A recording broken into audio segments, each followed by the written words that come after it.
Today on StampTV, I'm going to show you how to do the Retiform technique, sometimes known as the grid technique, featuring the new Stamper's Favorite stamp set by Melanie Muenchinger.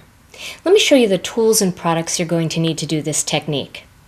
First, you're going to need some ink pads, and I am using the Gina K Designs Fresh Asparagus ink, the Dark Chocolate ink, and the Kraft ink. Then I'm using a few of the stamps from the Stamper's Favorite stamp set. I have the flower and the feather, the butterfly, the little sprig of leaves, and the hummingbird, along with one of the greetings, and the greeting I'm using is the birthday wishes. Then you're going to need some cardstock, and I have some of the Gina K Designs Ivory cardstock. I have the 80-pound for my Retiform piece, and then I have a 120-pound card base. I'm also using some of our dark chocolate cardstock and some of our dark chocolate double-stitched ribbon. Then you're going to need some dies or a paper punch of some sort. So I'm using two of the Spellbinders dies. This is the classic ovals die, and then also the scalloped ovals die. Then you're going to need some 1/4-inch pop dots, some adhesive, some sponge daubers, and I'm going to use just two of them for this technique because I'm stamping images in the dark chocolate. You're also going to need some sticky notes or post-it notes and some scissors. So let's begin. I'll move these things out of the way here. And I'm going to start with a piece of ivory cardstock. And I'm also going to use a scrap piece of paper. Now what I have just a piece of Gina K Designs cardstock. You can use any kind of cardstock, or you can even use loose leaf paper. That would be just fine to use. So I'm going to start by laying this piece of cardstock just on an angle. Now there is no measurements for this. This is just kind of eyeballing it. And I'm going to use some of the Fresh Asparagus ink and one of the sponge daubers, and I'm going to ink up this sponge dauber with the Fresh Asparagus, and then I'm going to hold on to this piece of cardstock and put pressure on the piece of cardstock that I'm working on at the same time. And I'm going to lightly create a line going down, just using a swirling motion like that. Then I'm going to turn that piece of cardstock and I'm going to create kind of almost like a V. And you can do this in any shape you want. It can be real wide, it can be real thin, but I'm going to make mine just about there, like that. And I'm going to do the same thing again using that Fresh Asparagus ink. Here we go. Make sure you hold on to both pieces at the same time. You might have to move your fingers around a little bit so you don't ink those up too much. Okay, so there is the second part of that. Now I'm going to do it again. I'm going to come across down here, same ink, and holding onto that piece of cardstock, I'm going to just sponge in a circular motion like that. Then I'm going to flip it around again and create another kind of a V shape or an angle, and do the same thing with that same ink. You want to make sure you hold on tight. You can see how easy that is to slip out, especially when you get close to the edge. Okay, so there is a design I have on my piece of cardstock. Now it doesn't look like anything much now, but hang on. All right, my next step is to grab some of this Kraft ink, and I'm going to use that sponge dauber again. And then I'm going to ink up all over this piece of cardstock and not worry about overlapping onto that Fresh Asparagus ink, because I want to darken in all those areas that we're still showing the ivory through.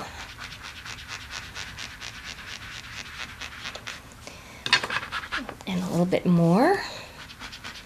Now there's lots of different ways to do this technique, and other people will show you different ways, but this is a real simple way to create a really knockout look. Okay.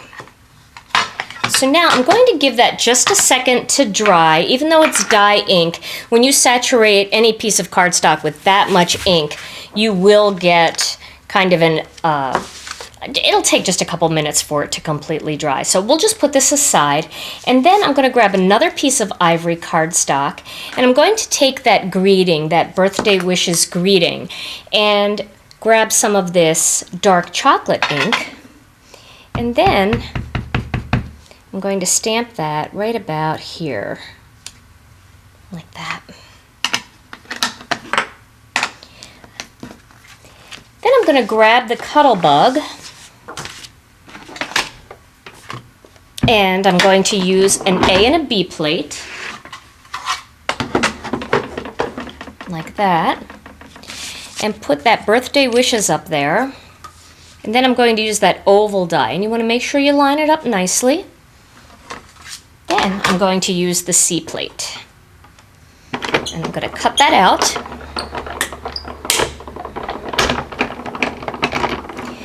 I'm going to flip that over and pop it out because I want to emboss that inside, and I'm going to do that using the rubber mat, and then another B plate and a piece of chipboard. Now some of you may not need the piece of chipboard for your Cuttlebug. They're all calibrated just a little bit differently, but I need it for mine. Mine is a little bit looser when it comes to using these kinds of dies. Now I'm going to put that aside for a second, and then I'm going to grab a piece of the dark chocolate, and I'm going to cut that out using that scalloped die. And this one doesn't have to be embossed. This is just going to peek out from around the outside of that birthday wishes. So there's what that looks like. And I'm going to put that aside. Now I'm going to grab that birthday wishes, and I'm going to find the green sponge dauber. There it is. And I want to add a little bit of green inside the center of this oval. So I'm going to do that just by using the ink that's left on there, because I don't want it to be too vibrant. Just a little bit of nice soft color in there to coordinate with the rest of the card. There we go. And there is that birthday wishes. Now these two pieces are going to go together, so I'm going to do that right now using some mono adhesive and line those two up together. And there we go. There is the birthday wishes. Now my next step is going to be to grab that piece that I was working on earlier, and I'm going to use some of these Post-it notes. And this is why you needed just a second for that to dry, because the Post-it notes don't want to stick onto ink even that's just a little bit damp. So I'm going to put these Post-it notes along the lines of the grid that I created. Let me turn it this way so I can see it a little bit better. There we go. That one back. And the thing about Post-it notes is they're pretty sticky, but they don't really like to stick to ink too much, so you just really need to get them into place. Okay. Now my first image that I'm going to do is the bird. And I'm going to ink that up using some of the dark chocolate ink. And then I'm going to stamp that, but I'm not going to worry about it if a little bit of it goes off of the inside of the box, because it's going to stamp onto the Post-it note. So, and you do want to put a little bit of pressure on it because you are stamping part of it on top of a layer. And even though a Post-it note doesn't seem like it would be that much of a layer, it actually is when it comes to stamping. So then you can pull those little Post-it notes off, and we have the hummingbird that's seated right into that box. Now the next box, I'm going to tape those off, and you can use the same Post-it notes over and over again. I'm going to do this one. Now this one I'm going to do the leaf image. So let's get that there. And I'm going to ink that up, again using the dark chocolate ink, and then I'm going to stamp that right into that box. And pull those off. Now over here in this tiny box, I'm going to stamp another leaf, like that. Just going to hold that down and stamp a little bit of it right there. And again, pulling that off. And you can see how neat that looks. It just looks like everything's peeking through. Okay, now let's stamp one on the green part here.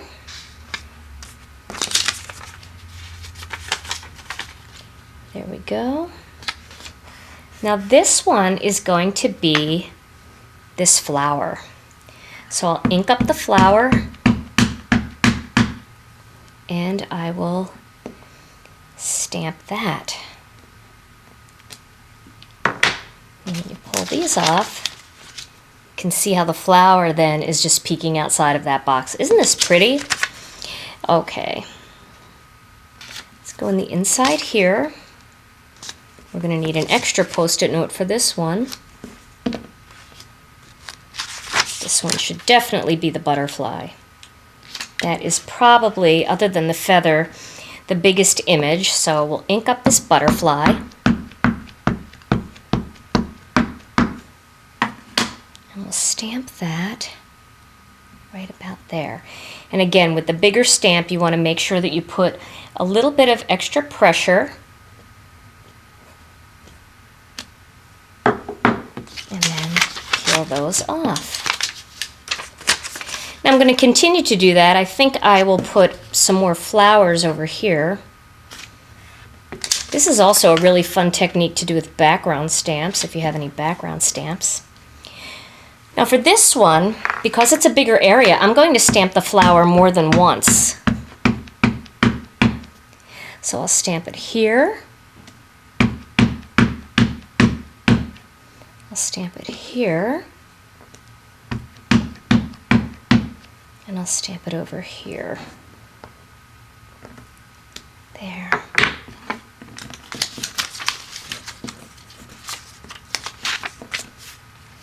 Now up in this area, I think I'll do another bird, but I'm going to position the bird differently so it doesn't look too patterned.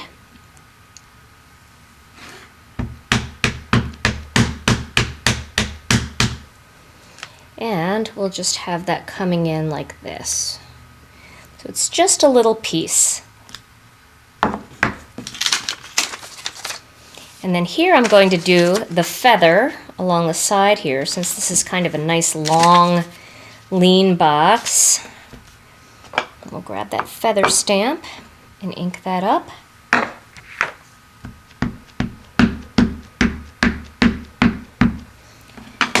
And we'll stamp that right in there.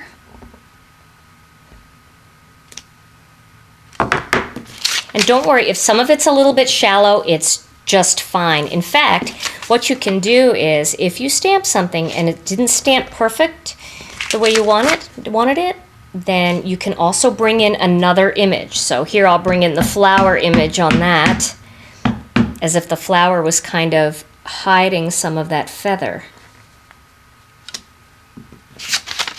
See, like that. And then the final one here, there isn't a right or wrong way to stamp.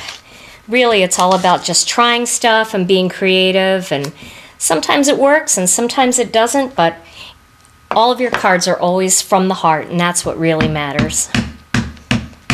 All right, so the last one I'll do are the leaves, and I'll do a couple of leaves. So I'll do one there, and then I'll come in with another one right there. Okay, I think that stamping is done. What a fun way to use these stamps. Now, if I look at this one, I might say, this is really pretty down here, but I feel like it needs a little bit of something else. So I'm going to grid that off again. And then I think what I'm going to add is a flower off to the side. I'm going to make sure that's lined up right there. There we go. I think I'll put a flower here and one here. And then I'm going to add a little sprig of leaf up at the top, and you'll see how that looks. Just a little bit coming in, like that. There we go. There is my piece of gridded paper, or Retiform. All right, so now the next step is going to be to assemble this card. So I'm going to do that with a piece of dark chocolate. This is going to be my layer here. So I'm going to layer that together.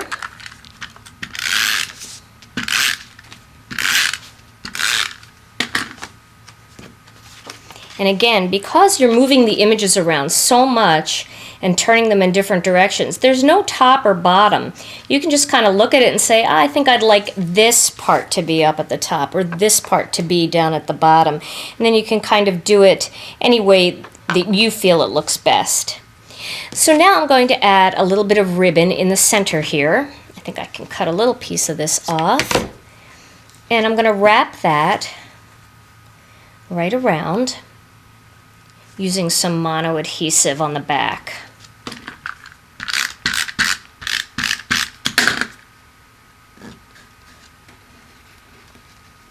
There we go.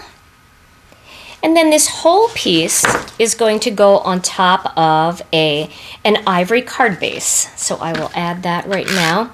And whenever I tape with ribbon, I always like to put a little extra mono adhesive over the ribbon just to make sure it doesn't sneak out from underneath the card. And we'll put that right there. And then my final step for this card is going to be to add the greeting. And some of you may want to add it in the center. I kind of think because it's a little bit smaller, it looks prettier off center like that.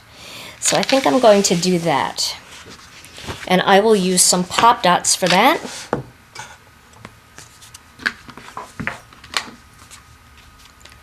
I'm going to put 2 on the bottom and 2 on the top. This way it will clear over that ribbon and it won't look funny. It won't be bulky or bowed or bent in any way.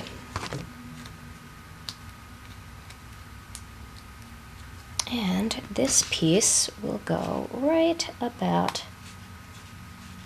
there. Almost like a little side buckle to a belt. And there is my finished card project. Try this technique with bright colors for kids' cards, or choose Red Hot or Christmas Pine along with holiday images to finish up those last-minute holiday cards.